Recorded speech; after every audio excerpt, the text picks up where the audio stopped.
தினமலர் ஆன்மீகம் சேனல் நேயர்களுக்கு எனது அன்பு வணக்கம். சாத்திரம் தெளிவோம் நிகழ்ச்சிக்கு உங்களை வரவேற்கிறேன். இதிகாசங்கள் பற்றி நமக்கு பொதுவாக இருக்கக்கூடிய சந்தேகங்களை கேட்டு தெரிந்து கொண்டு வருகிறோம். நம்முடைய கேள்விகளுக்கு பதில் சொல்வதற்காக நம்முடன் இணைந்திருப்பவர் திரு விவேக் சூர்யா அவர்கள். அவர்களுக்கு என்னுடைய மனமார்ந்த வணக்கம். குருப்யோ நமஹ.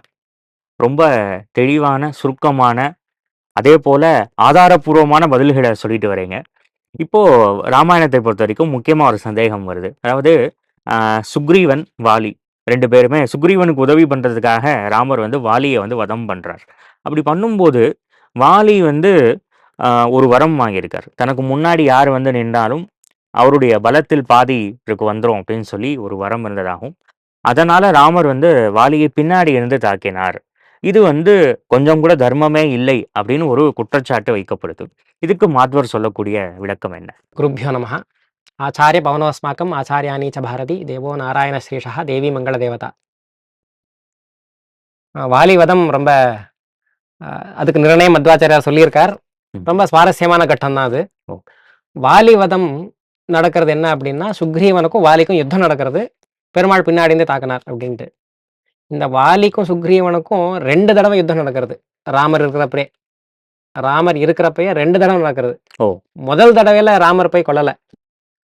முதல் தடவை ராமர் வந்து சரி இவங்க போகட்டும், இவங்க அண்ணன் தம்பிங்க இவங்க, இன்னைக்கு அடிச்சுப்பாங்க, நாளைக்கு சேர்ந்துப்பாங்க, நாம நடுவுல போய் குறுக்கால போய் நாம எதுவும் பண்ணக்கூடாது அப்படின்ற ஒரு தர்மத்தினால அவர் முதல் டைம் யுத்தத்துல அவர் கலந்துக்கல. அவர் முதல் டைம் யுத்தத்துல சுக்ரீவன் அடிபட்டு வரவே 2வது டைம் யுத்தத்துக்கு இவர் போறார். சரி நான் உங்களுக்கு ஹெல்ப் பண்றேன் அப்படின்ட்டு.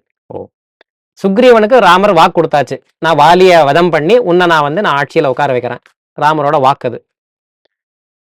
துரோணாச்சாரியாருக்கா இருக்கட்டும், ராமருக்கா இருக்கட்டும், இல்லை எந்த விதமான பழைய ஜனங்களுக்கா இருக்கட்டும், இப்போ நம்மளோட தாத்தா பாட்டியே வாக்கு தவற மாட்டான் அப்படின்றது ஒரு பெரிய குணம். அது ஆமா.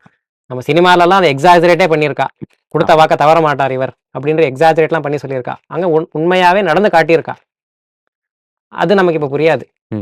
நம்ம இப்போ ரிப்போர்ட் ஒருத்தர் மணின்னு நினைக்கிறேன், அவர் நேத்தோ முந்தா நேத்தோ ஒரு பெரிய லிஸ்ட் போட்டார், எந்தெந்த வாக்குறுதியெல்லாம் தவறிட்டாங்க அப்படின்னு. அதனால அந்த விஷயம் நமக்கு புரியாது. வாக்கு தவறுதல் அப்படின்றது நமக்கு ரொம்ப சுபாவமாயிடுச்சு. அதனால அவங்க வாக்கு தவறாம இருக்கிறது என்ன அப்படின்னு நமக்கு புரியாம நிலைமையில இருக்கமோ என்னமோ நமக்கு தெரியல. அன்னைக்கு அது பெரிய தர்மம். அன்னைக்கு தர்மம், க்ஷத்திரியருக்கு இன்னும் தர்மம். வாக்கு முக்கியமா, உயிர் முக்கியமான வாக்கு தான் முக்கியம். தர்மராஜன் 2 தடவை சூதாட்டத்துக்கு போறான். ஒரு தடவை இல்லை, ஒரு தடவை மொத்தத்தையும் தோத்தாச்சு. அந்த தோத்ததெல்லாம் திரௌபதியை வந்து பணைய வச்சு தோத்தது. திரும்பி சூதாட்டத்துக்கு போறான் தர்மராஜன். 2வது தடவை தான் அவங்கள வந்து காட்டுக்கு அனுப்புறாங்க. சூதாட்டம் 2 தடவை நடக்கிறது. ஓஹோ. 2வது தடவை ஏன் போனா? முதல் தடவையே தோத்தாச்சு, அவங்களோட அந்த சூழ்ச்சியெல்லாம் தெரிஞ்சது. 2வது தடவை ஏன் போனா அப்படின்னா, தர்மராஜன் ஒரு பிரதிஜை பண்ணியிருப்பான், ஏன்னா சூதாட்டத்துக்கு யார் கூப்பிட்டாலும் நான் போவேன் அப்படின்னு ஒரு பிரதிஜை, வாக்குது. ஒவ்வொரு க்ஷத்திரியனும் அவங்களோட குருகுல வாசம் முடியறப்ப ஒரு பிரதிஜை பண்ணணும். அந்த பிரதிஜையை அவங்க உயிரோடு வரைக்கும் காப்பாற்றணும். அர்ஜுனனோட பிரதிஜை என்ன அப்படின்னா, யார் என்னோட காண்டீவத்தை படிக்கிறாங்களோ அவங்கள கொன்னுடுவேன்ட்டு. தர்மராஜன் அர்ஜுனோட காண்டீவத்தை பழிச்சதுனால தர்மராஜனை கொன்னுடுவேன்னு அர்ஜுனன் போறான் யுத்த காலத்துல. கிருஷ்ணர் தடுத்து நிறுத்தி, அவங்க அண்ணா பெரியவங்களை திட்டுனா அவங்கள கொன்னதுக்கு சமம்னு திட்டுன்றாரு. திட்டுறாரு அவர். அப்புறம் அர்ஜுன் என்ன பண்றான், ஓயோ எங்க அண்ணாவை கொன்னுட்டான், நான் செத்து போயிடுறேன் அப்படின்னு அவனை ஆத்மஹத்தியை சூசைட் பண்ணிக்க போறப்ப, உன்னை நீ புகழ்ந்துண்டா உன்னை நீ கொன்னதுக்கு சமானம், உன்னை நீ புகழ்ந்துக்கோ அப்படின்றாரு. இந்த தர்மம் எல்லாம் நமக்கு தெரியாது. இந்த காலத்துல ஜனங்களுக்கு நேத்து நடந்த ஃபங்க்ஷன்லயே வச்சுக்கோங்களேன், பாவம் சின்ன சின்ன குழந்தைங்கள தான் கூப்பிட்டுட்டு, பாவம் அவங்க வீட்டுல ஏதோ கஷ்டம்னு வரா, அப்பா அம்மானால முடியல, அவளை வச்சுட்டு இவங்க வீட்டுல கஷ்டம் இருக்கு, இவங்களை நான் தான் சாப்பாடு போட்டேன், என்னாலதான் இவங்க சாப்பிட்டாங்க, அவங்கள வச்சு சொல்ல வைக்கிறது இதெல்லாம் எவ்வளவு சரி என்னன்னு எனக்கு தெரியல. அவங்கள அவமானப்படுத்துற மாதிரி இருக்கு. அவங்களுக்கு சாப்பாடு போட வேண்டிய தர்மம், அதை பிரச்சாரம் பண்ணணும்னா எதுவும் இல்லை. இப்ப நம்ம இந்த பியூட்டிஃபுல் ட்ரீ, இந்த தர்மபால் சிங் பண்ண அந்த புஸ்தகத்திலேயே மொத்தம் இந்த வெள்ளக்காரங்காலத்துல குருகுல வாசத்துல எப்படியெல்லாம் படிச்சாங்க அப்படின்ற ரெக்கார்ட்ஸ் எழுதியிருக்கார் அவர். அவரோட ஓன் வேர்ட்ஸ் இல்லை, அவர் கம்பைல் பண்ணியிருக்காரு. என்ன கம்பைல் பண்ணியிருக்காரு அப்படின்னா, வெள்ளக்கார கலெக்டர்ஸ் அவனோட போர்ட் ஆஃப் ரெவன்யூக்கு லெட்டர்ஸ் எழுதியிருக்கா, என்னோட டிஸ்ட்ரிக்ட்ல இவ்வளோ பாடசாலைங்க இருக்கு, இந்த பாடசாலைங்க இவ்வளோ பசங்க படிக்கிறாங்க, இந்த பசங்களுக்கு இவங்கெல்லாம் சொல்லித்தராங்க, இவ்வளோ சொல்லித்தராங்க, இதுல 3 வேளை சாப்பாடு இதெல்லாம் எழுதியிருக்கான். இந்த சாப்பாடுக்கு அவங்களுக்கு காசு வருதோ வரலையோ சாப்பாடு போடுறாங்கன்னு எழுதியிருக்கான். குருகுலத்துல அந்த சொல்லி கொடுக்குற வாத்தியாருக்கு காசு இருக்கோ இல்லையோ, குழந்தைங்களுக்கு 3 வேளை சாப்பாடு போட்டு துணிமணி கொடுத்து தங்க வச்சு அவங்களுக்கு பாடம் சொல்லி கொடுக்க வேண்டிய வேலை அந்த குருவோடது. இது எழுதியிருக்கார் அவர். அவங்களுக்கு கையில காசு இல்லைன்னா கூட பண்றாங்கன்னு எழுதியிருக்கார் அவர். பெரிய விஷயம். எழுதுனது தர்மபால் சிங் இல்ல, எழுதுனது ஒரு கலெக்டர். அந்த கலெக்டர் என்ன பண்ணியிருக்காருன்னா, பிரிட்டிஷ் போர்ட் ஆஃப் ரெவன்யூக்கு ரிப்போர்ட் அனுப்பிச்சிருக்காரு. என்னோட டிஸ்ட்ரிக்ட்ல இப்படி எல்லாம் பாடசாலை நடந்திருக்கு. இதுல ஒரு டேப்லர் காலமே இருக்கு. என்னோட குருகுலத்துல எவ்வளவு பேர் பிராமண பசங்க படிக்கிறாங்க, எவ்வளவு குருகுலங்கள் இருக்கு, அந்த குருகுலத்துல பிராமண பசங்க எவ்வளோ, வைசிய பசங்க எவ்வளோ, க்ஷத்ரிய பசங்க எவ்வளோ, சூத்ர பசங்கள் எவ்வளோ, இத்தரார் எவ்வளோ, முஸ்லீம்ஸ் எவ்வளோ. இதுல நீங்க பாத்தீங்கன்னா ஆச்சரியமா இருக்கும். ஒவ்வொரு இதுலயும் ஒவ்வொரு குருகுலத்திலையும் 3 பேர் 4 பேர் பிராமண பசங்க இருந்தா 60 பேர் 70 பேர் மற்ற ஜாதி பசங்க இருக்காங்க. சூத்ரர்கள் 70 பேர் 80 பேர் இருக்காங்க. 50 பேர் பிராமண பசங்க இருந்தா 650 பேர் சூத்ரர்கள் இருக்காங்க. டேப்லர் காலம்ல இருக்கு. அவரே ஆச்சரியப்பட்டு எழுதுறார், நார்மலா என்ன அப்படின்னா பிராமணர்கள் இத்தரர்களுக்கு சொல்லி தர மாட்டாங்க, பிராமணர்கள் இல்லாதவருக்கு சொல்லி தர மாட்டாங்கன்ட்டு.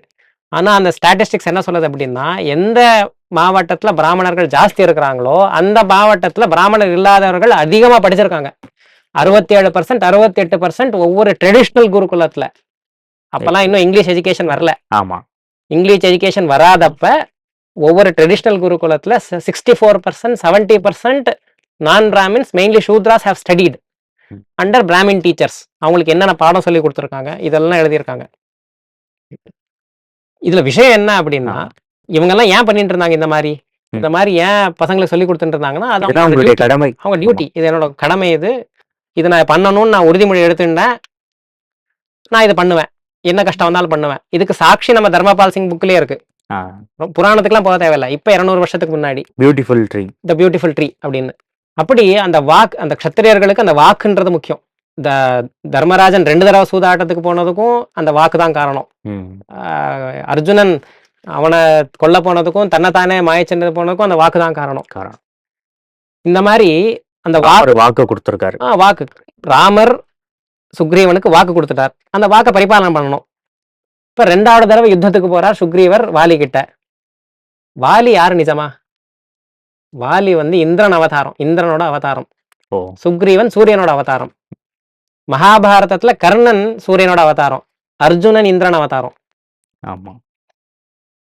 ராமாயணத்துல சூரியன் ராமனுக்கு ஃப்ரெண்டு, வாலி ஃப்ரெண்ட் இல்லைன்னா இல்ல. இங்க அப்படியே உல்டா, சூரியன் இந்த பக்கம், அந்த பக்கம் இந்திரன். இந்த மாதிரி அது விசித்திரமான பெருமாளோட சங்கல்பம். அது அந்த இடத்துல வாக்கு கொடுத்துறாரு வாலிக்கு. பின்னாடி நான் வாலியை சம்ஹாரம் பண்றேன் அப்படின்ட்டு. வாலி இந்திரன் அப்படின்னா என்ன? மகா தேவதை. அந்த தேவதா பதவி எப்படி வரும் அப்படின்னா, மகாபக்தி இருந்தா தான் வரும். பெரிய பெரிய தேவதைகள் பெரிய பெரிய பதவிக்கு எப்படி போவாங்க அப்படின்னா, அவங்களோட பக்தி தான் காரணம். பெரிய பக்தி பண்ணா பெரிய தேவதை ஆவாங்க அவங்க. இந்திரன் எப்பேற்பட்ட தேவதை அப்படின்னா, 6வது 7வது கக்ஷத்துல இருக்க தேவதை. பெருமாள், தாயார், பிரம்மா, வாயு, பாரதி, சரஸ்வதி, சன்மகிஷி, கருட சேஷ ருத்ரன் ஒரு கிளாஸ், அவங்களோட பத்னி சௌபர்ணி, வாருணி, பார்வதி, அதுக்கு அடுத்து இந்திரன். மகாதேவதை.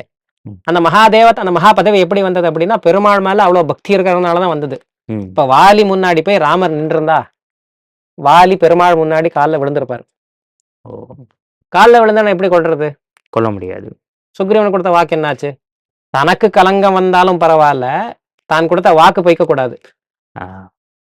இது ராமரோட அந்த உத்தேசம். அதுக்கு மறைஞ்சிருந்து அவர் ஷூட் பண்ணார். மறைஞ்சிருந்து ஷூட் பண்ணாருலாம் சொல்லிட்டீங்க. வாலிக்கு மறைஞ்சிருந்து ஷூட் பண்ணா அவனை தடுத்துக்க முடியாது, அவனுக்கு டிஃபெண்ட் பண்ணிக்க முடியாது, அதனால மறைஞ்சிருந்து ஷூட்டார் அப்படின்னா, அதே வாலி கதையில ராவணன் கிட்ட யுத்தம் வருது. வாலி சந்தியாவந்தம் பண்ணிட்டு இருக்கார். ராவணன் 10 தலையோட வாலி அட்டாக் பண்றாரு பின்னாடி பெரிய படையோட. வாலி என்ன பண்றாரு?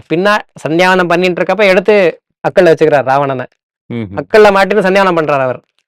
அப்பேற்பட்ட ராவணன் கைலாசத்தை தூக்கி பெரிய பெரிய வரங்கள்லாம் வாங்கிய ராவணனை அசால்ட்டா தள்ளி விட்டு சந்தியாவனம் பண்ண ஆரம்பிச்சிட்டார். பின்னாடி தான் முன்னாடி அட்டாக் பண்ணல. முன்னாடி கடல் இருக்கு, முன்னாடி கடல்ல சந்தியாவனம் பண்ணிட்டு இருக்காரு, பின்னாடி தான் அட்டாக் பண்றான். அதனால வாலிக்கு முன்னாடி பின்னாடின்றது பெரிய வித்தியாசம் இல்ல. உனக்கு முன்னாடி எவ்வளவு பவர் இருந்ததோ பின்னாடி அவ்வளவு பவர் இருந்தது. பெரிய பவர்ஃபுல்லா இருக்கிற ராவணனே பின்னாடி அட்டாக் பண்ணப்பதான் அவனை தோக்கடிச்சிருக்காரு. ராமரோட அம்பு ரொம்ப வேகமானது, எல்லாத்த காட்டிலும் வேகம், இதெல்லாம் சரி. Basic logically speaking, Vali has no difference in defending him either forward or backward. Backward. He has the same abilities in the both sides. பின்னாடி இருந்து வர அவனால தடுக்க முடியாதுன்னா முன்னாடி இருந்து வந்தாலும் தடுக்க முடியாது. பின்னாடி இருந்து வந்த அம்ப அவனால் தடுக்க முடியும்னா முன்னாடி இருந்து வந்தாலும் தடுக்க முடியும். There is no difference. இது லாஜிக்கலி ஸ்பீக்கிங். சாஸ்திரியமாக பார்த்தா மத்வாச்சாரியார் சொன்ன அந்த அர்த்தம் என்ன அப்படின்னா, வாலி மகா விஷ்ணு பக்தன். பெருமாள் முன்னாடி வந்தா நமஸ்காரம் பண்ணியிருப்பார். நமஸ்காரம் பண்ணா பெருமாள்னால சமஹாரம் பண்ண முடியாது. அவனுக்கு கொடுத்த வாக்கு போயிச்சிடும். சரணாகதி பண்ணவங்களை நான் அனுகிரகம் பண்ணுவேன் அப்படின்றதும் பெருமாளோட சங்கல்பம் தான். அதுவும் பொய்யாகக்கூடாது, கொடுத்த வாக்கும் பொய்யாகக்கூடாது.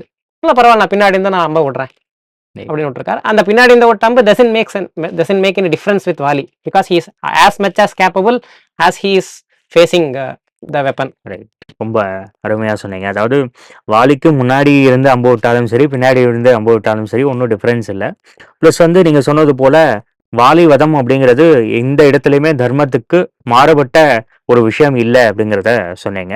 இன்னும் ராமாயணத்துல சில விதமான சந்தேகங்கள்லாம் இருக்கு. அதெல்லாம் அடுத்த வீடியோல பார்ப்போம். நன்றி, வணக்கம்.